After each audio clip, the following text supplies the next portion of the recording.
అనేక రకములైనటువంటి సమస్యల చేత, అనేక రకములైనటువంటి ప్రశ్నలు మన జీవితాలలో ఏలుబడి చేస్తూ ఉన్నప్పుడు, నా అన్నవారే మనల్ని వెలివేసినటువంటి పరిస్థితుల్లో, మనకున్న వారే మనల్ని దూషించినటువంటి పరిస్థితుల్లో చాలాసార్లు మనం అలసిపోతామండి.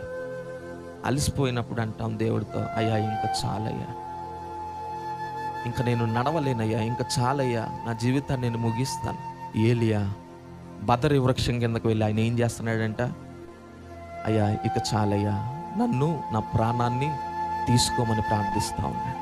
కానీ దేవుడు అతన్ని దర్శించి, నీకు శక్తికి మించినటువంటి ప్రయాణము నేను సిద్ధపరిచా. ఈరోజు అలసి ఉన్న వారి యొక్క ప్రాణమును దేవుడు ఏం చేయబోతున్నాడంటే తృప్తిపరచబోతున్నాడు. ఈరోజు ఈ భూమి మీద చాలా మంది నివాసం చేస్తున్నారు. నివాసం చేసే వారి యొక్క బ్రతుకులన్నీ కూడా ఎలా ఉన్నాయి అంటే, చాలా సంపాదించుకుంటున్నారంట, కడుపారా తింటున్నారంట,